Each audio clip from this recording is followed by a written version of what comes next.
Bonjour et bienvenue dans Prière Inspirée. Je suis très heureux de vous retrouver aujourd'hui. On va parler d'un sujet extraordinaire, l'enlèvement de l'Église.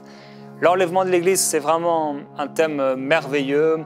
Et lorsque j'ai terminé la lecture de ma Bible il y a quelques jours, j'étais donc à la fin du livre de l'Apocalypse, je suis tombé sur un verset, je me suis dit, il faut absolument qu'on puisse faire une série sur l'enfer, sur le ciel, sur l'enlèvement. Et aujourd'hui, c'est vraiment une joie pour moi que de vous parler de ce jour extraordinaire, frères et sœurs, où vous et moi, assistés pendant notre vie, et je l'espère, nous allons être enlevés à la rencontre du Seigneur dans les airs et nous allons le voir face à face. Un jour extraordinaire, un jour merveilleux. Et j'aimerais vous dire, comme l'apôtre Paul l'a dit, que les afflictions du temps présent ne sont rien. Même les pires souffrances et les pires douleurs ne sont rien comparées à la gloire à venir. Ça veut dire que ce n'est pas la même mesure. Il peut peut-être avoir une mesure de souffrance dans cette vie présente et c'est vrai. Vous et moi, on a peut-être eu un jour un bouton de moustique et ça gratte, ça fait un petit peu mal. Mais quand on tombe malade, ça fait plus mal. Et certains, si vous êtes fait mal, vraiment très mal, eh bien, vous avez eu mal au point de pleurer. Il y a des dimensions différentes dans la douleur, mais il y a aussi des dimensions différentes dans la gloire. Et on a juste à peine effleuré la gloire de Dieu. Il y a une gloire de Dieu tellement grande. Elle est si grande que lorsqu'on se retrouve face à cette gloire, notre corps charnel de chair est consumé, tellement la présence de Dieu ne peut supporter, tellement la chair ne peut supporter la densité, la profondeur, la sainteté de la gloire de Dieu. Et frères et sœurs, c'est ce qui va nous arriver si nous persévérons dans la foi, si nous ne le renions pas. Gloire à Jésus-Christ. La présence de Dieu, la gloire de Dieu, c'est notre promesse. C'est ce que Dieu veut et c'est ce que Dieu a toujours désiré. Il a voulu que vous et moi, on vive dans sa présence, qu'on vive dans sa gloire. Alors oui, l'apôtre Paul, il dit que les afflictions du temps présent, Pierre le dit de la même façon, ne sont rien comparées à la gloire à venir. C'est un homme qui a été lapidé plusieurs fois. C'est un homme qui a été fouetté plusieurs fois. C'est un homme qu'on a cru laisser mort. Un homme qui a vécu des tempêtes. Un homme qui a été mis en prison. C'est cet homme-là qui dit que les afflictions du temps présent ne sont rien, comparées à la gloire à venir, à la gloire qui nous est réservée en Jésus-Christ. Alors, la question, ce n'est pas est-ce que ça va arriver, parce que ça va arriver. L'enlèvement va avoir lieu. Quel que soit ce que tu vas faire dans ta vie, l'enlèvement aura lieu. Par contre, ce sera peut-être avec ou sans toi. Mais l'enlèvement, c'est quelque chose que Dieu a prévu. Et dans le calendrier de Dieu, quand ce sera le jour, quand ce sera le mois, quand ce sera l'heure, quand ce sera l'année, ça arrivera. Et ça arrivera en un instant, selon qu'il est écrit dans le livre de 1 Thessaloniciens, au chapitre 4 et au verset 13. L'apôtre Paul nous dit: nous ne voulons pas, frères, que vous soyez dans l'ignorance au sujet de ceux qui dorment, donc de ceux qui sont morts, afin que vous ne vous attristiez pas comme les autres, qui n'ont pas d'espérance. En effet, si nous croyons que Jésus est mort et qu'il est ressuscité, nous croyons aussi que Dieu ramènera aussi par Jésus et avec lui ceux qui se sont endormis. Et j'aimerais parler à quelqu'un aujourd'hui qui a perdu une personne proche qui appartenait à Jésus et te dire: ne sois pas sans espérance, parce que tu as une espérance. J'aimerais dire à une maman qui a perdu son enfant peut-être, qui a fait une fausse couche, que cet enfant est vivant. Il est le Dieu de l'espérance. J'aimerais dire à quelqu'un qui avait un conjoint peut-être, une épouse, époux, et qui est mort en Christ, tu vas le retrouver. Il y a une espérance. Voici en effet ce que nous vous déclarons, d'après une parole du Seigneur. Et vous vous souvenez que le Seigneur Jésus-Christ, lorsqu'il est mort et qu'il est ensuite ressuscité, il est apparu pendant 40 jours. Et il a enseigné à un grand nombre de frères. Il est apparu même une fois à plus de 400 frères, réunis.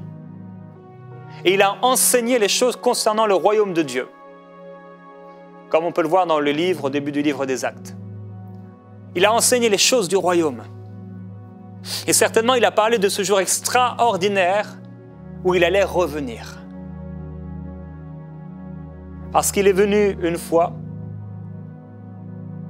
Jean-Baptiste a dit de lui, « Voici l'agneau de Dieu qui ôte le péché du monde. » Il s'est incarné en une femme.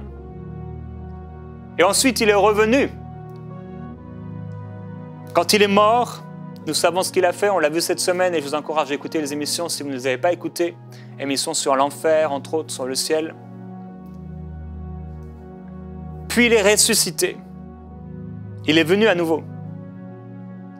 Il reviendra de la même manière qu'il est parti. Ce Jésus-Christ reviendra. Et ce Jésus-Christ a dit aux disciples qu'il reviendra. Et il leur a parlé de l'enlèvement. Voici en effet ce que nous vous déclarons d'après une parole du Seigneur. Nous les vivants, restés pour l'avènement du Seigneur, nous ne devancerons pas ceux qui se sont endormis, donc ceux qui sont morts. Car le Seigneur lui-même a un signal donné à la voix d'un archange, au son de la trompette de Dieu, descendra du ciel, et les morts en Christ ressusciteront en premier lieu. Et ensuite, nous les vivants qui serons restés, nous serons enlevés, c'est l'enlèvement, nous serons enlevés ensemble dans les airs à la rencontre du Seigneur, là, dans les airs, et nous le verrons face à face. Nous serons toujours avec le Seigneur. Et l'apôtre dit, « Consolez-vous donc les uns les autres par ces paroles. » Puis il ajoute quelque chose d'important. « Pour ce qui est des temps et des moments, vous n'avez pas besoin, frères, qu'on vous en écrive, car vous savez vous-même parfaitement que le jour du Seigneur viendra comme un voleur dans la nuit. Quand les hommes diront paix et sécurité, c'est alors que soudainement la ruine fondra sur eux, comme les douleurs sur la femme enceinte, et ils n'échapperont pas. Point. Mais vous, frères, vous n'êtes pas dans les ténèbres pour que ce jour vous surprenne comme un voleur. Vous êtes tous fils de la lumière et fils du jour. Nous ne sommes pas ni de la nuit, ni des ténèbres. Ne dormons donc pas comme les autres, mais veillons et soyons sobres. Ceux qui dorment, dorment la nuit, et ceux qui s'enivrent, s'enivrent la nuit. Il y a ici des indices de ceux qui vivent la nuit, de ceux qui sont des ténèbres.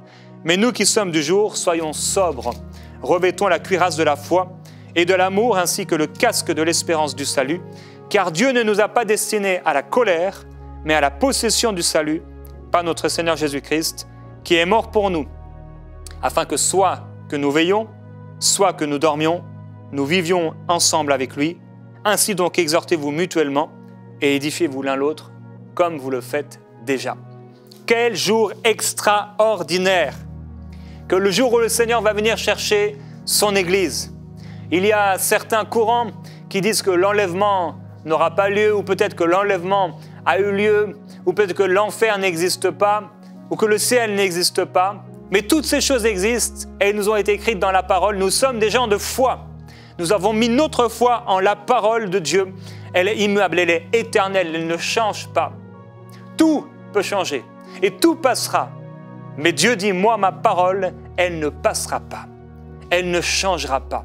Elle demeurera éternellement. Alors oui, la Bible dit que, à un signal donné, il va y avoir un jour, et ce jour arrive bientôt, où à un signal donné, au son de la trompette de Dieu, on va l'entendre, frères et sœurs. À la voix d'un archange. Premièrement, les morts en Christ ressusciteront. Ceux qui sont morts en Jésus-Christ revêtiront un corps incorruptible, un corps extraordinaire, un corps nouveau.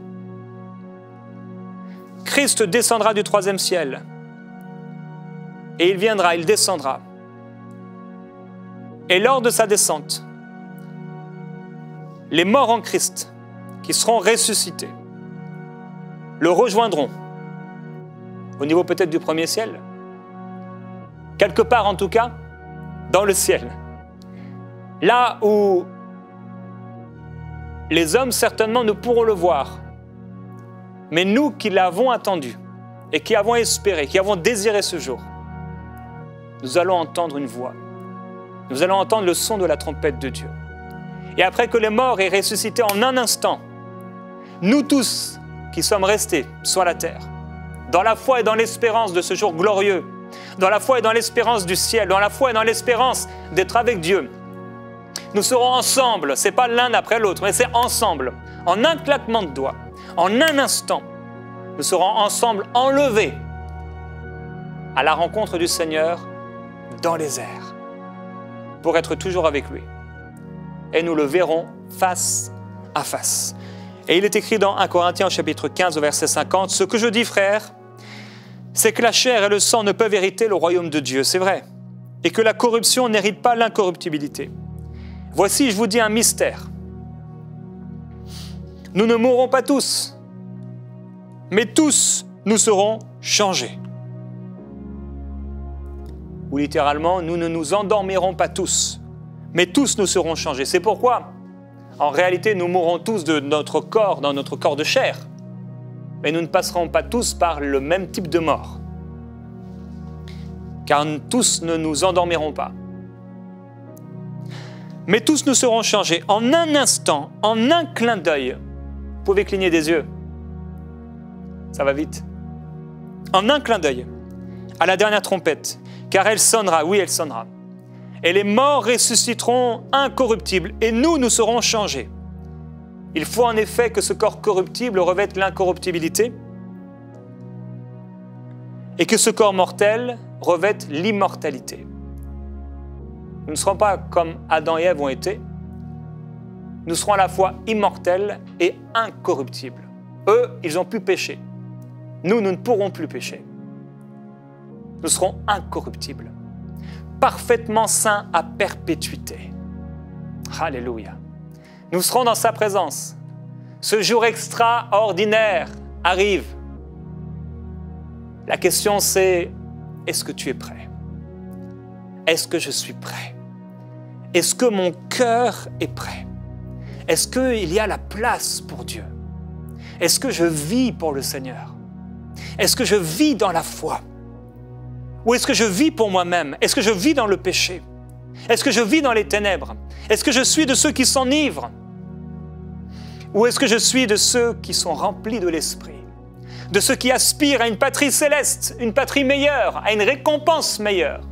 La Bible déclare, dans Hébreux, au chapitre 11, que Moïse a rejeté la richesse et la gloire de l'Égypte.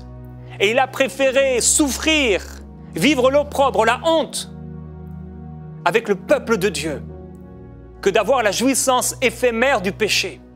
Je veux m'adresser à tous, mais particulièrement aux jeunes. Vous m'écoutez aujourd'hui, et vous voulez profiter de la vie, profiter de la jeunesse. Et vous allez de relation en relation, vous regardez des choses impures, et vos pensées sont impures et mauvaises. Vous n'êtes pas prêts. Jésus a été tellement radical concernant le royaume de Dieu. Un homme avait perdu quelqu'un de sa famille. Il venait de mourir. Il vient à Jésus, moi je vais te suivre, mais attends, je vais d'abord enterrer mon mort. Jésus dit non, non, tu n'as pas le temps, laisse les morts enterrer leurs morts. Un homme vient d'acheter quelque chose, certains un terrain, d'autres des bœufs, d'autres il vient de se marier, il veut profiter. Jésus dit non, non, toi suis-moi. Jésus dit que si quelqu'un met la main à la charrue et il regarde en arrière, si quelqu'un, tu mets tes mains sur ton scooter ou tes mains sur le volant de ta voiture et tu regardes en arrière, alors que tu dois aller devant, le Seigneur dit, il n'est pas prêt pour le royaume de Dieu. Ne sois pas comme la femme de Lot qui regardait derrière. Ne sois pas comme la femme de Lot qui est devenue du sel, une statue de sel. Pourquoi? Parce qu'il y avait quelque chose encore en elle qui était attaché au monde, qui était attaché à cet endroit Sodome et Gomorrhe, là où on pratiquait l'impudicité, des choses horribles, terribles. Son cœur était attaché, il y avait quelque chose dans son cœur. C'est pourquoi lorsque les anges sont venus dans cette maison, la famille, ils ont cru qu'ils plaisantaient, ils ont cru que c'était une plaisanterie, mais non, on verra plus tard, on a déjà entendu. Si tu es peut-être ce jeune ou ce moins jeune aujourd'hui, et tu te dis, je verrai plus tard, j'ai déjà entendu. Mais il y a un moment où c'est trop tard. Il se pourrait que tu ne puisses pas finir ce jour, que je ne puisse pas finir cette phrase. Et il nous prend. Ça arrivera aussi vite que ça. La question, c'est est-ce que tu es prêt à le rencontrer? Est-ce que ton cœur est propice pour partir avec lui? Est-ce que Dieu peut trouver en toi l'aimant de sa présence? Le Saint-Esprit en nous, c'est l'aimant qui va l'attirer à Christ. La présence de Dieu dans ton cœur est l'aimant qui va attirer l'autre, aimant qui est Christ, à sa présence. En un instant, en un claquement de doigts, comme un clin d'œil, nous serons aspirés, transportés d'un endroit à un autre, c'est ce que veut dire l'enlèvement, à la rencontre du Seigneur dans les airs. En un instant. Ça va être un jour extraordinaire. Un jour glorieux. Que le jour où on va le rencontrer. Alors, dans cet enlèvement, il y a la première résurrection de ceux qui sont morts en Christ. Il y a la transformation de ceux qui sont vivants en Christ et qui seront réunis ensemble dans les airs. Il y a la réunion de l'Église dans les airs avec Christ. Et il y a après cette réunion le retour au troisième ciel de Christ et l'Église. L'Église est enlevée pour ne pas vivre les calamités et la tribulation qui commence. Tribulation terrible qui arrive sur la terre. Nous serons épargnés. On a parfois posé la question, mais qui sont ceux qui seront enlevés? Personnellement, j'ai toujours eu la conviction depuis longtemps que c'est l'épouse qui sera enlevée. Alléluia. Vous voyez, je suis rempli de la présence de Dieu. Je peux ressentir sa présence, sa gloire. Tout en moi aspire à être avec lui. La gloire de Jésus-Christ, je la chéris depuis des années. La présence de Dieu, je la chéris depuis mon plus jeune âge. Ça ne veut pas dire que j'ai été toujours parfait, mais mon cœur est prêt pour lui. Mon cœur est préparé.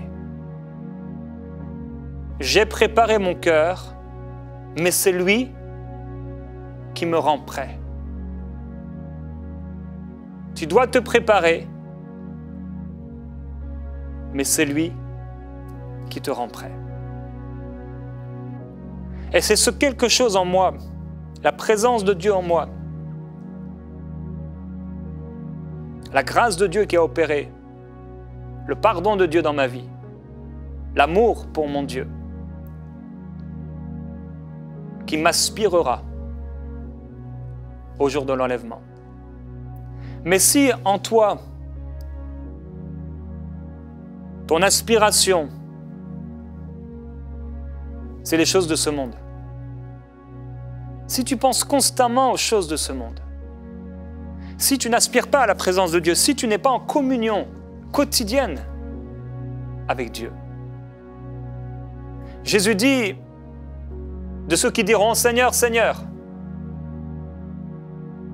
en parlant de la perdition éternelle, « Je ne vous ai jamais connu ». Le verbe « connaître », c'est une connaissance intime. La question, c'est est-ce que tu connais intimement le Seigneur?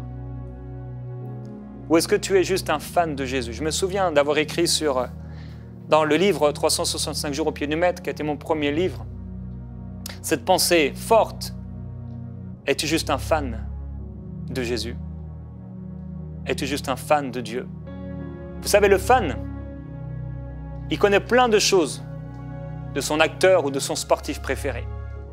Il sait peut-être même combien il gagne, il voit ses photos de vacances, il peut être abonné à lui, il peut savoir où il habite, il peut écouter ses discours, il peut le voir dans différents habits, à différentes saisons, à différentes périodes.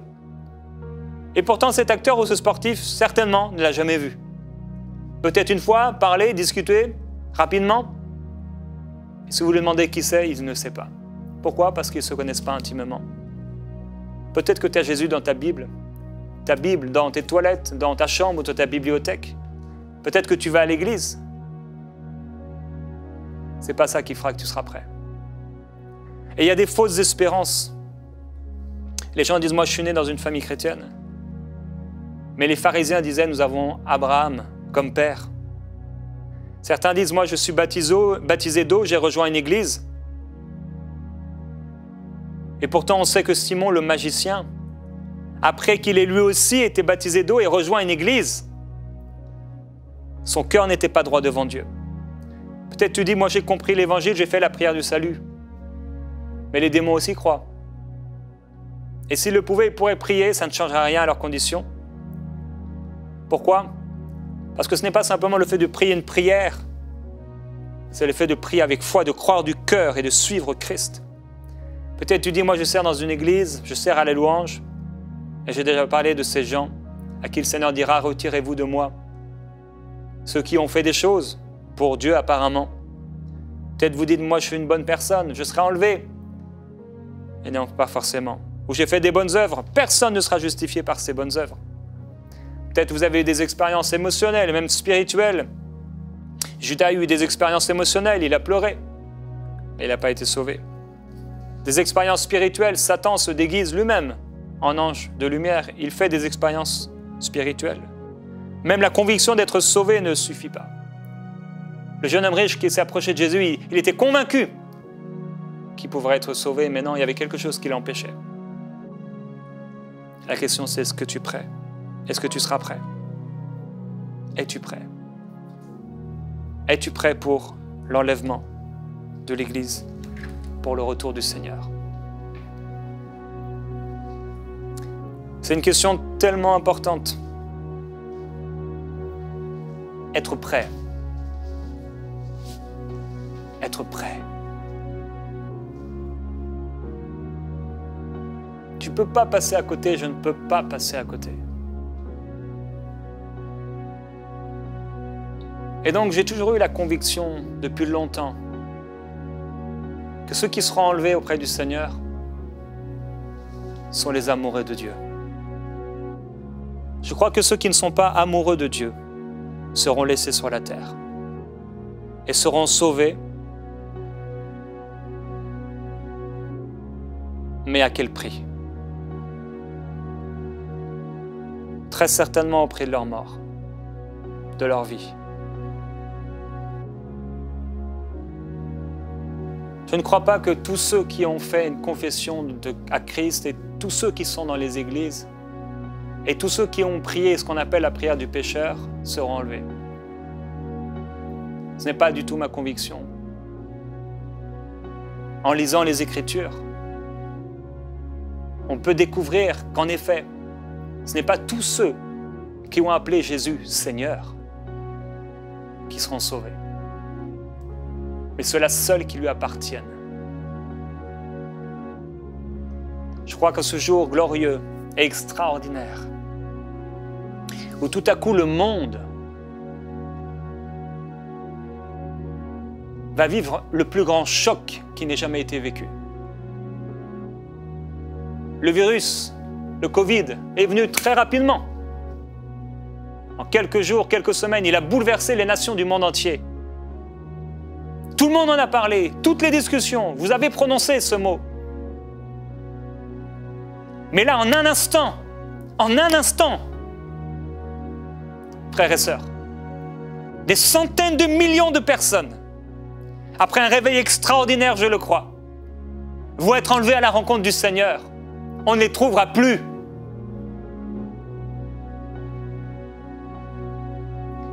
Et là, dans l'Église, des centaines de millions de personnes vont pleurer, gémir. Pourquoi? J'ai vécu ma vie telle que je l'ai vécue. Et je crois personnellement que dans les heures qui vont suivre, l'enlèvement de l'Église, un puissant réveil aura lieu. Car des multitudes, des millions de personnes dans les familles chrétiennes, dans les églises et dans le monde vont réaliser que c'était vrai. Et nous savons que par toutes sortes de choses, le mensonge gagnera les cœurs. La question aujourd'hui, c'est est-ce que tu es prêt? Père, je veux te glorifier et te remercier pour ta parole. Te remercier, Seigneur Jésus-Christ, parce que tu nous as préparé une place. Te remercier, Père, parce que ta parole est oui et amen. Toutes ces choses sont véritables. Tu reviens nous chercher. Et toi seul connais le jour et l'heure. Tu ne nous appelles pas à essayer de trouver l'heure, la minute où tu vas venir, même l'année où tu vas venir. Tu nous appelles à être prêts. Je te glorifie, Jésus-Christ. Parce qu'on ne peut pas faire semblant de t'appartenir et de vivre pour toi. Père, je ne veux pas être comme ces vierges folles. Avoir une lampe. Être vierge, appelée. Mais ne pas avoir d'huile. Ne pas être prête. Père, je prie pour ces personnes qui ont écouté ma voix aujourd'hui, cette émission. Je t'en prie, Père, qu'ils soient prêts pour ce jour glorieux où tu vas venir les chercher. Je t'en prie, ô Dieu. Là où vous êtes, vous avez entendu ces paroles et je vais vous laisser avec cette exhortation, cet encouragement, alors que l'émission va s'arrêter. Passez un temps avec Dieu. Non pas dans la condamnation. Et si vous avez quelque chose comme le jeune homme riche qui vous empêche d'être prêt, renoncez-y maintenant. Renoncez-y aujourd'hui, au nom de Jésus-Christ. Et attachez-vous fortement au Seigneur jusqu'à la fin. Persévérez jusqu'à la fin, frères et sœurs. Parce que même si le prix à payer est difficile, le Seigneur revient vous chercher. On se retrouve demain pour parler de ce ciel glorieux. Demain dans Prière Inspirée.